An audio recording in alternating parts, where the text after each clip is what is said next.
Hello. Hi, the story I'm going to read you today is called Sunflower Sal. And it is by Janet S. Anderson and illustrated by Elizabeth Johns. I just love sunflowers. They are one of my favorite flowers.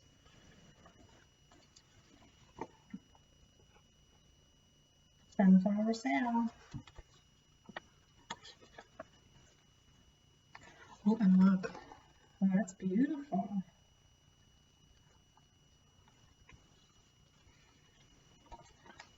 Sal was a big girl. She was bigger than Gran. She was bigger than Ma. She wasn't as big as Pa yet, but she was getting there. So that's Sal. That's her mom and her grandma and her pa. So look, she's very tall. And she's not finished growing yet.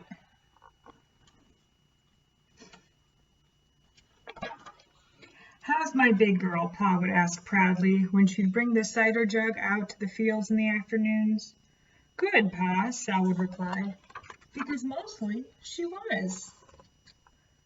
Look, so they must be farmers, and he's getting his fields ready to plant, and she's bringing him out something to drink. Do you think, look at the way that they're dressed. Do you think this story takes place a long time ago?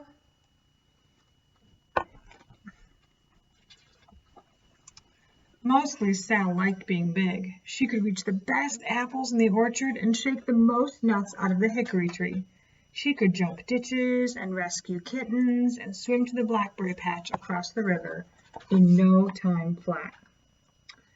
Ooh, those are all really good things, that she's bigger than everyone else. And all of her friends agreed that nobody could build a snowman quite like Sal. Oh, look, she's able to reach all the way up and put the head on top.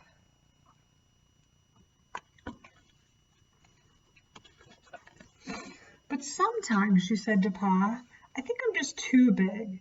I've been trying to make quilts like Gran, but my needles won't thread and my squares won't square. All I make is a mess. Well, said Pa, I've seen you pick a pie's worth of berries without squashing one. So size isn't the problem. In fact, I always say when you have a problem, think big. And speaking of big, come have a look at these. So there she is, and she's talking, her grandma makes quilts. Do you see them in the background? Aren't they beautiful? But she's saying, I just can't do it. It's not coming out right every time.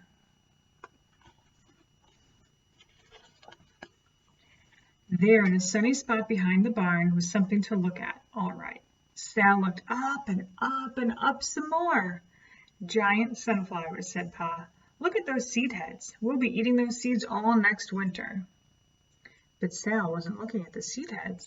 She was looking at the colors, the swirl of gold and brown and coppery green that towered above and around her.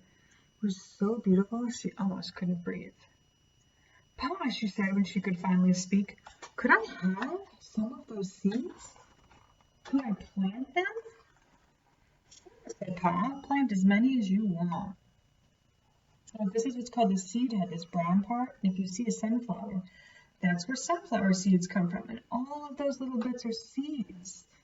So Pa was thinking, well, we could save those and eat them as snacks. And Sal wants to plant some.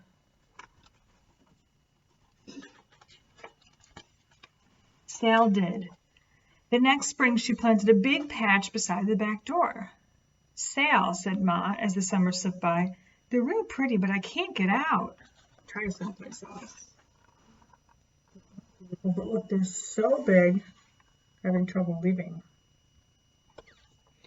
Sal did. The next spring she planted a bigger patch out behind the garden. Sal, said Gran as the summer wore on, they're the prettiest things I ever saw, but they're shading my beans. Try someplace else. They're so big and they are beautiful, but Gran's plants can't get any sun. Plants need sun to grow. So look, that was one spring and this is the other. It's taken her 2 years to figure out what to do. Sometimes it can take a long time to do what we want. Sal did. The next spring she planted 2 long rows, one on each side of the lane. The sunflowers grew tall and gold, tawny brown and coppery green, and even if you turned off the road in a bad mood, You were smiling by the time you got to the house. Now that's thinking big, said Pa. So look, this is her third try, and she planted them all along the road. That's a nice idea.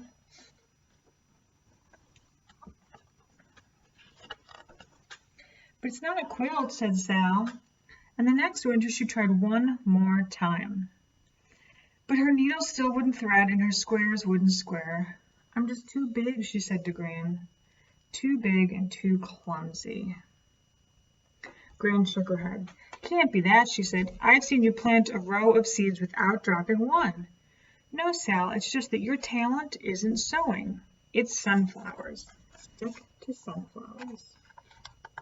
Well, so she's giving it another try, but she just can't get it. And her grandma says that's okay. Not everybody can be good at the same thing.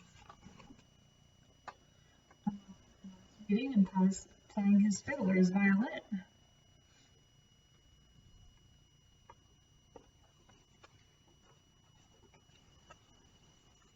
So Sal did. The next spring, she planted the lane and kept on going. Every day after school, she walked up and down the dusty roads, her sunbonnet full of seeds, her trowel at the ready. She loved the feel of dirt between her fingers and warm sun on her back. She loved planting sunflowers. She was all down the lane. The trowel is like a little mini shovel that you can carry. And look, in the sunbonnet, she has all those sunflowers. People used to wear sunbonnets all the time to keep the sun off of their faces. Although sometimes she used it to carry things.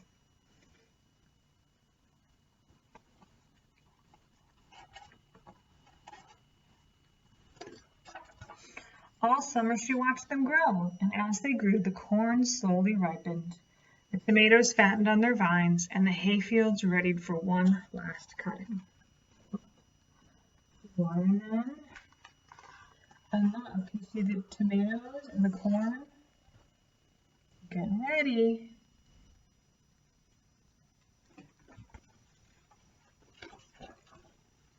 Picnic time, said Ma. We all need a rest before the harvest comes in. Harvest is when you get all the food that you've been growing on your farm.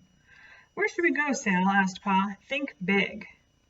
Bear Hill, said Sal. That's the biggest thing around.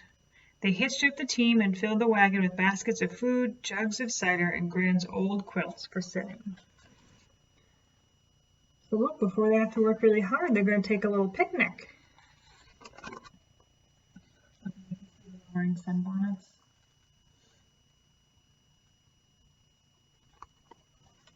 And before people had cars, they had wagons that horses would pull. They drove around and up and around and up to the top of Bear Hill. They spread the quilts and ate their fill. Then they all lay down and had a good rest in the warmth and buzz of the sunny meadow. They're taking a nap. They had such a good picnic, they're taking a little rest.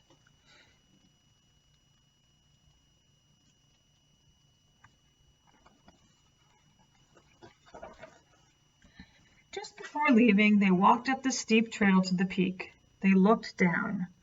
The land below them, shining in the late afternoon sun, was the familiar pattern of cornfields, hayfields, pasture, and farm lot they'd gazed at for years. But this year it was different. Pa looked puzzled. Ma looked puzzled. But Sal and Gran just looked. Then laughing, they whirled each other up into a grateful hug. Joyful hug. Oh, Gran, said Sal. She stood as tall as she could and stretched out her arms. I did it, didn't I? You sure did, said Gran. Big as life and twice as pretty. What do you think they're looking at? What did Sal do?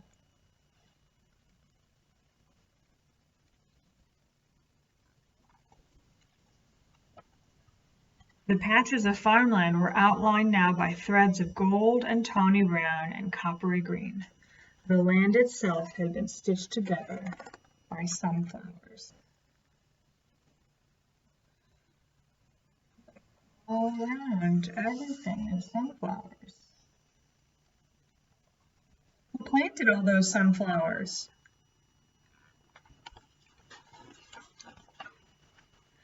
A quilt, said Sal. I finally made a quilt. If you look very close, you can see sunflowers outlining all of the fields, just like our quilt. How do you think she feels about that? She gave up on quilts, but now she thinks that she finally made one really big. I like this story because it shows that you can be good at different things. And sometimes if there's something you want to do and you're not so good at it, you just have to think of a different way to do it. Like Sal in the quilt. She couldn't sew a real quilt, but she made the land look like a quilt. I had fun reading to you. I'll see you later.